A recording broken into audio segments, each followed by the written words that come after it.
This is Rosen Institute's Your Law Firm, where Ned Days and Lee Rosen cover management, marketing, finance, and new technologies for building the practice you deserve. Rosen Institute members received this episode early, as well as exclusive segments on your online client reviews and an answer to a member question about how to stop drowning in admin work as a new solo. Get access to everything you're missing at roseninstitute.com/join. Here's Lee Rosen. It's good to be with you today from Shenzhen, China. Population 18 million. And here's the fact that should stop you in your tracks. In 1980, this was a fishing village of 30,000 people. 45 years later, it's the home of Huawei, Tencent, BYD, DJI, some of the most powerful technology companies on the planet. 10 Shenzhen companies are on the Fortune Global 500. This might be the most consequential city that most people outside of Asia have never heard of. The technology here is genuinely staggering. Drones deliver your coffee in the park. The park benches are solar panels with wireless charging stations built into little side tables for your phone. Every car on the road is electric, so there's this eerie quiet, a city of 18 million people that doesn't roar. But what surprised me the most about this city wasn't the technology. No, it was the parks. Shenzhen's parks are massive. They're beautifully landscaped. They're tree-covered. They're packed with people from morning until well after dark. There are little kids on playgrounds. There are seniors doing Tai Chi. There are choral groups just singing together out in the open. There are sword fighting exercise classes next to basketball games, next to weightlifting, next to badminton. Musical groups are everywhere. You walk around a corner and there's a full ensemble playing while people gather and listen. It's a community just happening spontaneously, constantly. And I think for a city that was built from scratch in a single generation, these parks tell you something important. Shenzhen, it didn't inherit a culture. It had to create it on purpose.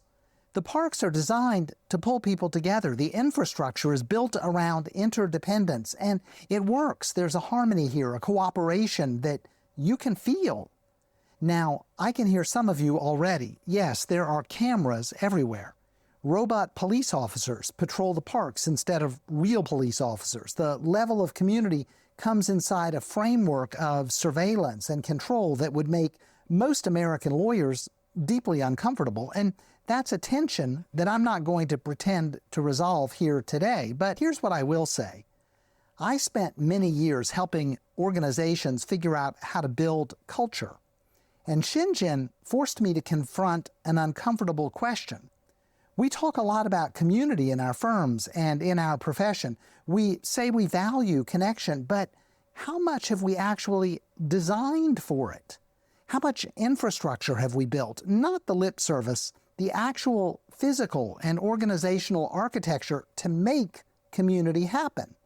Shenzhen built parks that make it impossible not to be together. What have we built? So say what you will about China, but 18 million people who didn't know each other a generation ago figured out how to live together. That's not an accident. That is design. And the question for all of us is whether we're designing our law firms and our lives with the same intentionality, or whether we're just hoping that community will show up on its own. It's time for your tech tip. Many, many years ago at the law firm, we brought in a lot of business from our website. This was a big operation. Thousands of pages, articles, tools, videos, calculators. We had gone all in on building the resource site for all things divorce in the state of North Carolina. Now, at one point, we were trying to rank a little better for some keywords related to child custody. So we did what you do. We made some tweaks, adjusted some content, and I did a big refresh on one of our cornerstone articles on child custody using some content we'd had written by a contract attorney.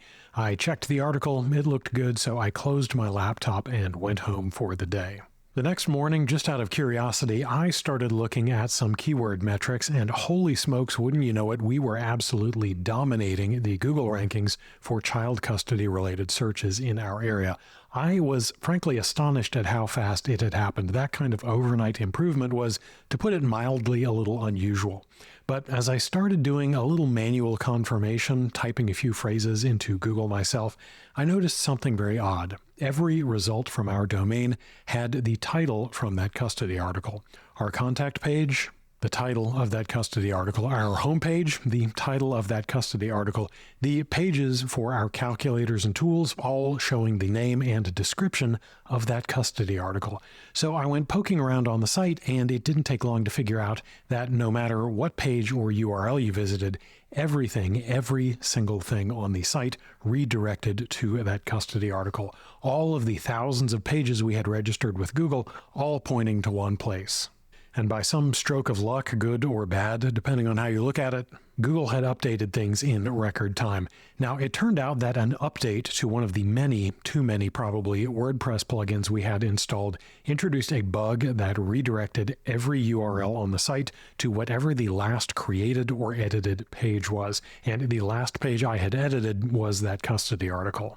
I had done some incredibly effective, if entirely unintentional and deeply undesirable, keyword stuffing. Great if you were searching for child custody information, terrible for literally any other search someone might want to make, and not particularly helpful if you wanted to, say, access our homepage or our phone number or anything else. Now, good content is still important, and if you are going the content route on your website, it's what you'll want to do. Having more than one article like we did for a while is probably advisable as well.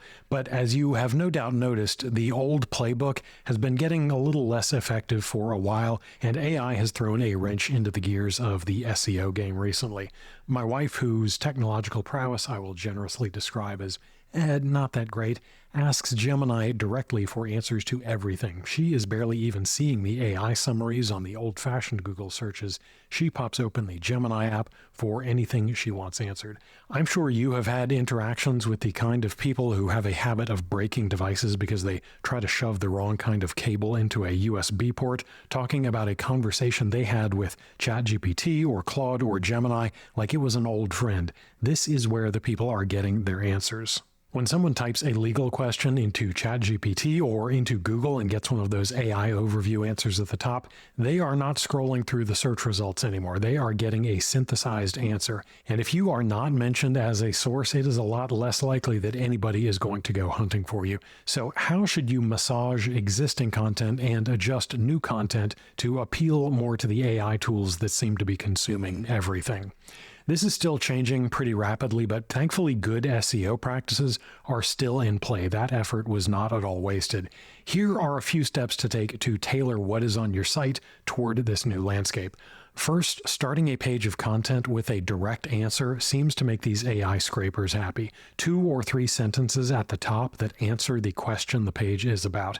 Not a long-winded intro or throat clearing. We are not trying to maximize word count. You don't want to say something like, in this article, we will explore the multifaceted complexities of blah, blah, blah, blah, blah. Just answer the question. If somebody asks, how long does a divorce take in Texas? That page should open with the answer, and then you can elaborate in the rest of the article.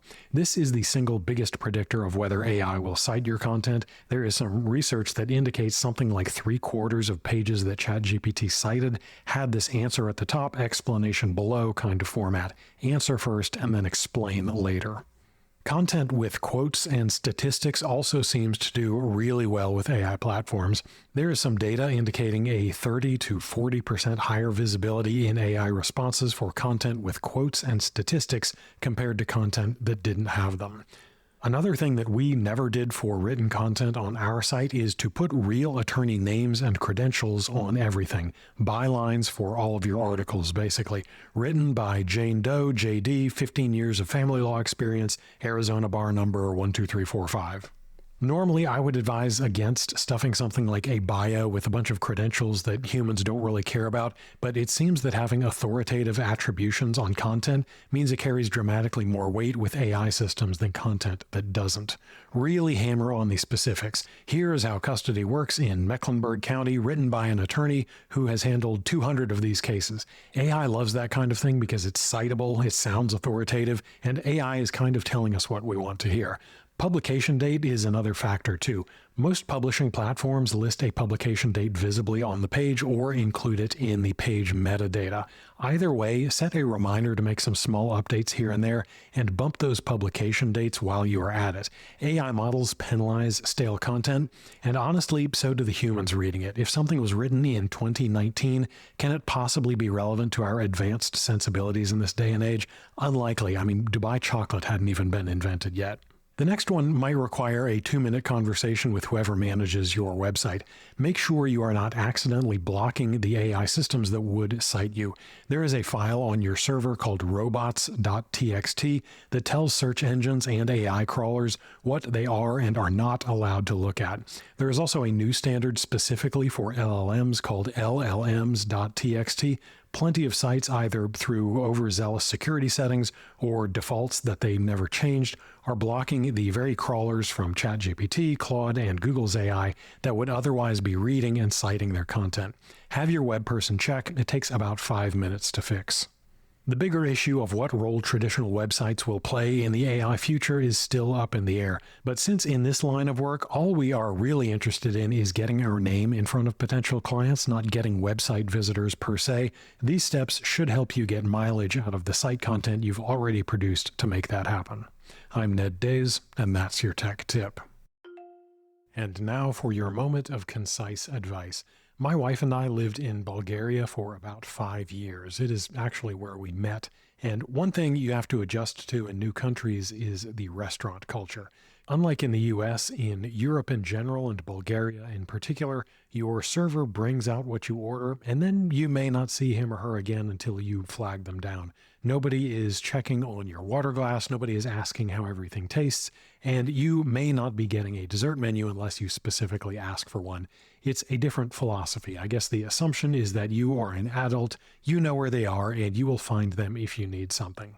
Not exactly the doting free refill enthusiasm you expect in the United States. One night, we went to dinner with some friends, and our server was clearly not Bulgarian. I won't be insensitive and hazard a guess as to where he was from, but his style was different from what we had gotten used to. It was a lot more like what you would expect from an American fine dining experience, like a Chili's or a chain Mexican restaurant in a strip mall. He noticed when drinks were getting low and offered us more drinks. He brought us the dessert menus without being asked. He checked in just enough to stay useful without being intrusive. And we spent significantly more money that night than we would have under the standard Bulgarian approach because he kept putting opportunities in front of us before we had to think about them ourselves. Now, my wife actually lived in China for several years before we met, and she described exactly the opposite extreme there. Restaurants where a server would just hover near your table, standing there, waiting in case you needed something. The locals were used to it, and they could tune that person out, but she found it deeply uncomfortable. The attention was almost oppressive. Even though nobody was saying anything, it made the whole meal feel a bit like a performance. I think those three approaches serve different cultures and different needs. The more European hands-off approach, the Chinese helicopter waiter, and I guess the American or maybe Anglophone approach where we expect somebody to come check in on us regularly. Maybe it's just because it's what I was used to, but our server that night in Sofia seemed like he found the sweet spot, and I think these are useful models for thinking about how we interact with and communicate with clients. I am certain you have had experiences where the case was very straightforward, the client seemed totally reasonable at intake and when you brought them on board, and for the first month everything was quiet. You didn't check in because there was nothing to report, and no news felt like good news. Then one morning, you open your inbox or voicemail to a long, anxious message. The client has convinced themselves that you dropped the ball, they have been stewing for 2 weeks, and now you are spending an hour on the phone doing damage control for a problem that really never existed in the first place. And if I asked you, with the benefit of hindsight, whether it would have been worth making a 5-minute phone call or sending an extra email or text message proactively to save yourself the drama of talking them off the ledge, you would jump at the opportunity. Or let's say even in that proactive call, you end up spending the whole hour talking to them. You can either initiate it before there's a problem and be the one managing their emotions and their comfort level, or you can wait until they are frustrated and spend the rest of the case trying to repair the relationship. Even if the time you spend communicating with clients stays roughly the same, whether you initiate the contact or wait for them to come to you, the return on that time changes dramatically based on who picked up the phone first. A 5-minute call where you reach out, give a quick update, and ask if they have any questions positions you as somebody who is on top of the case. That same 5-minute call or even an hour-long call made in response to a panicked voicemail puts you on the back foot as somebody who got caught. And you see this dynamic all over the place in your business. You probably keep some kind of schedule for staying in touch with referral sources. Maybe once a quarter, you send an email or take somebody to lunch or drop off a note. And you do all that because you know the relationship tends to wither away if you go silent. You treat that referral source like a relationship that needs tending, and you accept that a little proactive effort now saves you from scrambling to rebuild goodwill later. Now, as hard as it may be to believe, sometimes your clients are humans too, just like your referral sources, and benefit from that same discipline. In fact, they probably benefit more because they are paying you and they are scared. As far as they are concerned, their life is in your hands. A referral source who doesn't hear from you for 90 days will, at worst, send the next case to somebody else. A client who doesn't hear from you for 2 weeks might go crazy and file a grievance or leave a terrible Google review or tell all of their friends and family and colleagues that you are a total scam artist.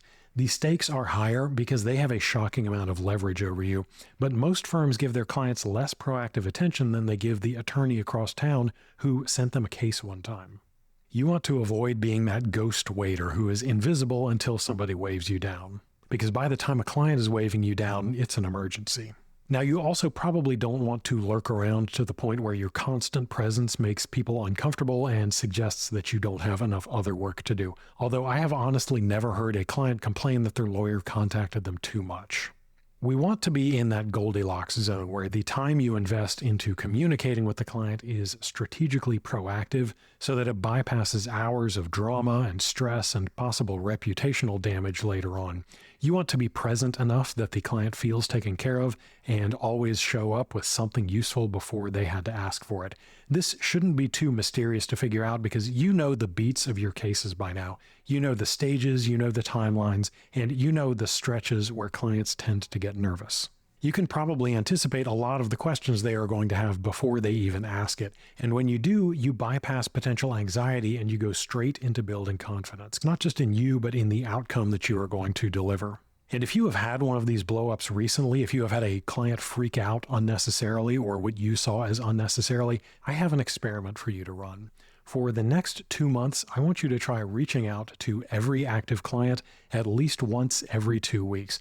Not an automated email or a transactional text message from some piece of software, a real touch point where you are giving them a meaningful update or asking if they have any questions that you can address, or even just reiterating what you are waiting on before the case moves forward. You're already spending time responding to the anxious calls and the worried emails. If you spend that time before the blow-up, I don't think I have to convince you that it will save you a lot of trouble later on. And in 2 months, see how many times you've had to talk a client off the ledge. My guess is that it may very well solve the problem. That's your moment of concise advice. Thanks for spending a few minutes with me and Ned today. We hope you have a great weekend and an even better week next week. Keep plugging away, moving forward, and getting things done. You're on the right track. You'll get there, I promise. We're all in this together, and together we build better practices through better marketing, better management, and better technology. Until next time, I'm Lee Rosen. Thanks for listening to Your Law Firm. Subscribe to the Friday File at roseninstitute.com and join thousands of other lawyers who are working on instead of in their businesses. You'll find safe, successful, actionable approaches for transforming your practice. Join us today at roseninstitute.com.